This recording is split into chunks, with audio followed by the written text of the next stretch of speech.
Welcome to Jinjua classroom. 7 class की English का दूसरा यूनिट की ग्रामर आज हम सॉल्व करने जा रहे हैं और इसमें हम पढ़ेंगे नाउन की जेंडर के हिसाब से मुख्तलिफ टाइप्स। तो इंग्लिश में हमारे पास जेंडर की 4 बुनियादी टाइप्स होती हैं। इसको हम 4 काइंड्स ऑफ जेंडर भी कह सकते हैं। पहले आपके पास होता है मैस्कुलिन जेंडर। मैस्कुलिन जेंडर एक ऐसे जेंडर जो कि उर्दू में हमारे पास मुज़क्कर के लिए इस्तेमाल होता है, उसको मैस्कुलिन जेंडर कहते हैं। अब ये ऐसे अल्फाज होते हैं जो कि मैस्कुलिन यानी मुज़क्कर के लिए इस्तेमाल होते हैं, यानी जानवरों में, इंसानों में और मुख्तलिफ़ और चीज़ों में जो है हम जानवरों के लिए, इंसानों के लिए मेल जो नाम इस्तेमाल करते हैं उसको मैस्कुलिन नाउन्स कहते हैं। उसके बाद दूसरे नंबर पर हमारे पास आता है फेमिनिन नाउन। फेमिनिन नाउन मुअन्नस के लिए इस्तेमाल होता है, ये वीमेन, गर्ल्स और फीमेल्स वगैरह के लिए इस्तेमाल होता है। मिसाल के तौर पर हैन, यहाँ पर आपने देखा था रूस्टर था, वो मैस्कुलिन था, और हैन जो है अब ये हमारे पास फेमिनिन है। उर्दू में हमारे पास सिर्फ ये 2 पाए जाते हैं। इंग्लिश में आपके पास 4 किस्म के होते हैं जेंडर्ड नाउन। नेक्स्ट आपके पास आता है कॉमन जेंडर। कॉमन जेंडर दोनों के लिए यूज़ होता है, मैस्कुलिन और फेमिनिन के लिए। ये उस वक्त यूज़ होता है जब हमें पता नहीं होता जेंडर का, या जब हम जानबूझकर जेंडर को न्यूट्रल रखना चाहते हैं, तो उसके लिए हम कॉमन जेंडर इस्तेमाल करते हैं। For example doctor, teacher, student etcetera, ये सारे के सारे इसके एग्जांपल्स हैं। तो ये तीनों जो हमने पहले पढ़े हैं ये लिविंग बीइंग्स के लिए इस्तेमाल होते हैं, यानी ज़िंदा चीज़ों के लिए। नेक्स्ट जो चीज़ हम पढ़ेंगे उसको कहते हैं न्यूट्रल जेंडर। न्यूट्रल जेंडर बेजान चीज़ों के लिए, यानी कि नॉन लिविंग थिंग्स के लिए इस्तेमाल होता है। इसमें मेल और फीमेल या कॉमन जेंडर कुछ भी नहीं होता, बल्कि बेजान चीज़ें जैसे कि बॉल है, बिल्डिंग है, फॉरेस्ट है, इन तमाम के लिए हम जो यूज़ करेंगे उसको कहते हैं neutral gender. Right, I hope that's clear to you. Let's move next. Next जो हमें एक्सरसाइज दी गई है वो कहते हैं कि भाई इसको आपने मैस्कुलिन या फेमिनिन नाउन के साथ फिल करना है। जैसा कि यहाँ पर आपको अर दिया गया है, अर मर्द वारिस को कहते हैं। ओके, तो इसका जो हमारे पास फीमेल है अरेस। ओके, टाइग्रेस आपको दी गई है, ये चीते की जो फीमेल होती है उसको कहते हैं टाइग्रेस। तो इसका जो हमारे पास मैस्कुलिन है वो टाइगर है, जो मैंने यहाँ टिक कर दिया है। नेक्स्ट हमारे पास आता है, एक्चुअली टाइगर था और टाइगर से ही हमने टाइग्रेस बना लिया। नेक्स्ट हमारे पास आता है रूस्टर। रूस्टर कहते हैं मुर्गे को, तो इसकी जो फेमिनिन है वो हैन है। काओ, काओ कहते हैं गाय को, तो गाय का जो मेल होता है उसको ऑक्स कहते हैं। इस तरह प्रिंस है, तो प्रिंस दिया गया है, इसकी जो फेमिनिन है वो प्रिंसेस, रिटर्न है ऑलरेडी। आंटी या आंट, तो इसका जो मैस्कुलिन है वो अंकल है। और होस्टेस, यहाँ पर आपके पास फेमिनिन है, और होस्ट जो है वो इसका मैस्कुलिन है। स्टुअर्ड, स्टुअर्ड कहते हैं जो मेल सर्वेंट होता है उसको स्टुअर्ड कहते हैं। तो स्टुअर्डेस, ओके, एंड इसमें नहीं होता है, स्टुअर्डेस्ट, इसकी जो फेमिनिन होती है उसको स्टुअर्डेस्ट कहते हैं। राइट, तो लेट्स मूव नेक्स्ट। यहाँ पर read the following sentences changing the underlined nouns from masculine to feminine. ठीक है, न्यूट्रल और कॉमन जेंडर जो हैं उसमें कोई तब्दीली नहीं होगी। तो लेट्स सी, यहाँ हमारे पास अंडरग्राउंड है ब्राइड ग्रूम और फ्रेंड। ठीक है, तो ब्राइड ग्रूम की जो फेमिनिन है वो क्या होगी? ब्राइड ग्रूम की जो फेमिनिन है वो है ब्राइड। ओके, इसको ब्राइड कहते हैं, दुल्हन को, ब्राइड ग्रूम दूल्हा को कहते हैं। और फ्रेंड जो है आपको पता है वो कॉमन है, तो कॉमन में हम कोई चेंज नहीं करेंगे। बॉय और stallion.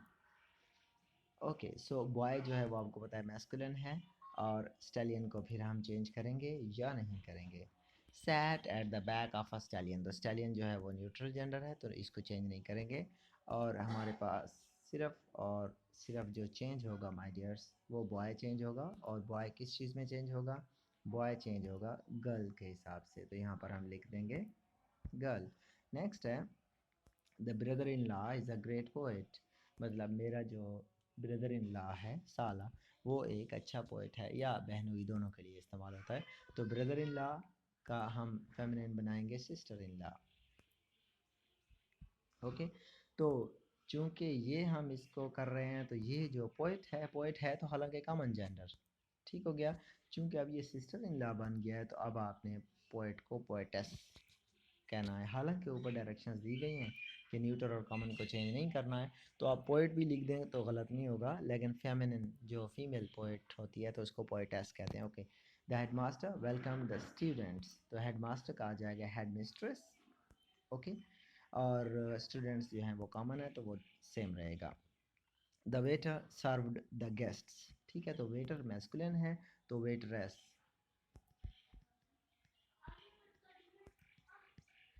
Okay, I hope that's clear to you. If you're having any question, then you can ask me. Let's move next. What we are having next. अब हमारे पास हैं एनिमेट और इनएनिमेट नाउन्स। एनिमेट और inanimate nouns जो होते हैं, animate कहते हैं लिविंग को और इनएनिमेट कहते हैं नॉन लिविंग को। A noun which refers to people, animals and living beings, तो उसको हम कहते हैं एनिमेट नाउन, ठीक हो गया। और जो इनएनिमेट होते हैं वो हम उन चीज़ों को कहते हैं जो कि लाइव नहीं होती हैं।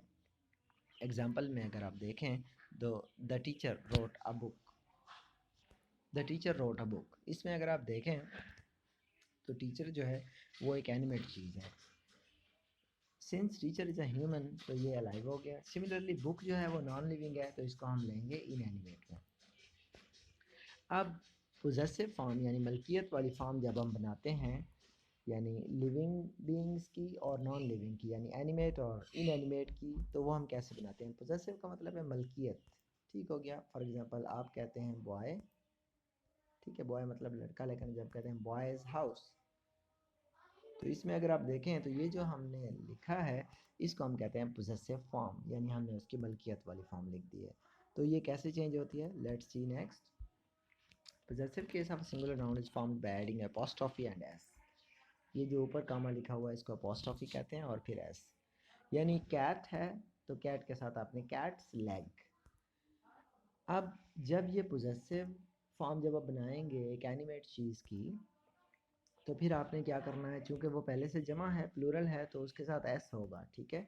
जब एस होगा तो आपने सिर्फ एपोस्ट्रोफी लगानी है, और अगर एस नहीं है तो फिर आपने एपोस्ट्रोफी और एस दोनों लगाने हैं। एंकल्स बोन्स, यानी एंकल की हड्डियाँ, या बेबीज़ रैश, ठीक है, बच्चों के रैश जो दाने टाइप होते हैं, और बॉयज़ क्लब यानी लड़कों का क्लब। तो नीचे डायरेक्शंस हैं माय डियर्स के in general, only an animate noun has a possessive case. It denotes certain object, quality or attribute that belongs to the living. यानी इसमें हम या तो उसकी कोई क्वालिटी को उसके साथ जोड़ रहे होंगे, या उसकी किसी खसूसियत को जो कि सिर्फ लिविंग थिंग के साथ होती है। तो आमतौर पर जो जानदार चीज़ें होती हैं उन्हीं के साथ ही हम एपोस्ट्रोफी और एस लगाते हैं। असद बुक यानी असद की किताब, तो असद देखे लिविंग बीइंग है, एनिमेट है, तो इस वजह से हमने असद बनाया है possessive case. The elephants trunk यानी हाथी की सूंड, तो एलिफेंट लिविंग है इसलिए हमने अपोस्ट्रोफी और एस बनाया। द गार्डनर्स टूल्स यानी जो बागबान है उसके औजार।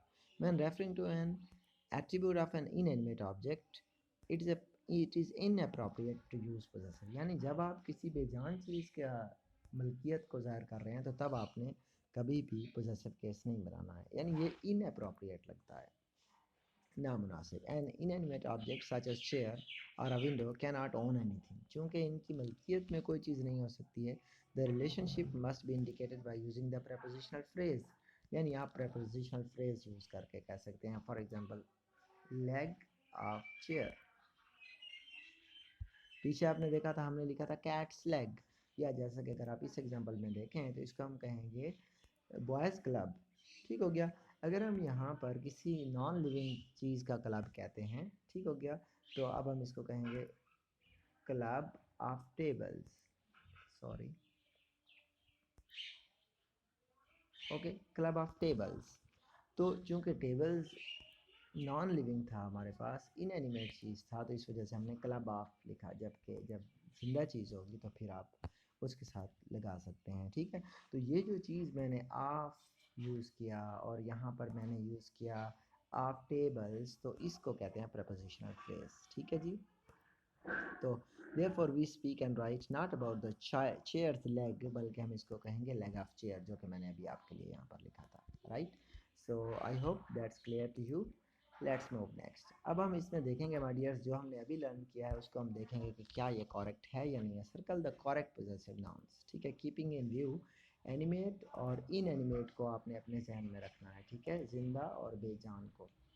द गर्ल्स और the girls is yellow, girls dress, ठीक है। तो गर्ल्स ये वाला नहीं लिखेंगे, ये गलत है। गर्ल्स यानी लड़की का, क्योंकि आगे ड्रेस भी सिंगल है और इसलिए इज भी आ रहा है, तो इसका मतलब है कि हम यही यूज़ करेंगे, गर्ल्स एक लड़की। My father in laws, my father in laws, या ये वाला तो एपोस्ट्रोफी वाला, फादर इन लॉ लिविंग है, तो ये भी करेक्ट हो गया, ये भी करेक्ट हो गया। आगे है mister Nafees office is very far from his house, mister Nafees का ऑफिस जो है उसके घर से बहुत दूर है। तो देखें नफीस चूँकि एस पर एंड हो रहा था, तो इस वजह से हमने खाली एपोस्ट्रोफी लगानी है, बल्कि एस नहीं लगाना, ठीक है। तो ये वाला जो है वो करेक्ट है, तो दैट्स करेक्ट, ठीक हो गया। तो ये पहले से गलत फील था। और आगे है टेबल्स लेग या लेग ऑफ टेबल, तो टेबल आपको पता है इनएनिमेट है, तो लेग ऑफ टेबल ज़्यादा बेहतर रहेगा। आगे चलते हैं। I really like my mother और mother's cooking, mother living being है, तो एपोस्ट्रोफी और एस लगाएंगे। आगे है the hood of the car was not closed properly, तो hood of the car, car's hood नहीं कहेंगे क्योंकि कार क्या है माय डियर्स, इनएनिमेट। और the bird's nest fell from the tree, तो बर्ड्स नेस्ट यानी परिंदे का, तो परिंदा लिविंग बीइंग है, तो बर्ड्स नेस्ट ये वाला करेक्ट होगा। और आगे दे वर बर्निंग ट्रीज बार्क, दरख्त का तना काट रहे थे, ठीक है। तो बार्क सॉरी शाख को कहते हैं। तो ट्री लिविंग बीइंग है या नॉन लिविंग है, जिंदा चीज़ है या नहीं है, ठीक हो गया। साइंटिफिकली तो जिंदा चीज़ है, ठीक है। लेकिन अब जब हम नॉर्मल सेंस में बात कर रहे होते हैं तो उस हिसाब से बार्क ऑफ द ट्री, ठीक हो गया, बार्क्स ऑफ द ट्री ये करेक्ट होगा। एनिमेट जो है, पहले जो मैंने डेफिनेशन की थी मारिया, एनिमेट और इन एनिमेट, तो उसमें एक्चुअल जो कॉन्सेप्ट था लिविंग और नॉन लिविंग से थोड़ा सा आगे, हरकत करने वाली और हरकत ना करने वाली, तो उस हिसाब से बार्क जो है, ट्री जो है वो इन एनिमेट में आएगा।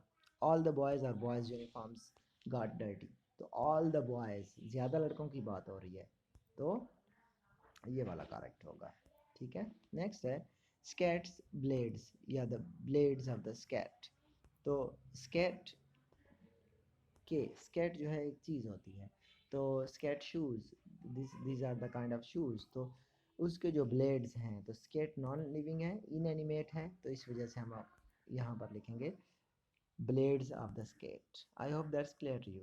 अगर कोई भी कन्फ्यूजन है तो you can ask me in the WhatsApp group you are added, या you can personally contact me. See you in the next, और वो है हमारे पास बी। तो यहाँ पर हम देखते हैं my dear, read at the following phrase to use a possessive, ठीक है। The cycle belongs to Zafar, cycle जो है वो जफ़र की मलकियत है, तो आप कहेंगे it is Zafar's cycle. The shirt of our brother is white, तो हम कहेंगे हर ब्रदर्स और फिर shirt is white, her brother shirt is white, correct. आगे है the elephant has huge ears, the elephant's ears are huge, HUGE। Next है आपके पास the horse belongs to Qasim, it is Qasim's horse, sorry house. All the branches of the trees were waving in the wind, the branches, तो the branches आप नहीं कहेंगे my dear, all the branches, all the branches of the tree were waving in the wind, तो ये वाला sentence जो है all right the all the branches of the trees were waving in the wind, तो इसमें कोई change करने की ज़रूरत नहीं है, राइट, क्योंकि पोजेसिव केस ऑलरेडी बना हुआ है। बाय द वे अगर आप the branches of the trees कहेंगे तो वो भी एक तरह से करेक्ट है, बट अगर हम इसमें कोई चेंज ना भी करें तो that would be more suitable. Next है my dear last sentence, unit 3 start होने से पहले। The teacher looked at the work of all the students. तो work of all the students. The teacher looked, okay, looked, the teacher looked all the students. S के बाद आपने apostrophe लगानी और फिर work. I hope that's clear to you. If you are having any question, you can ask me. See you in the next class. Allah Hafiz.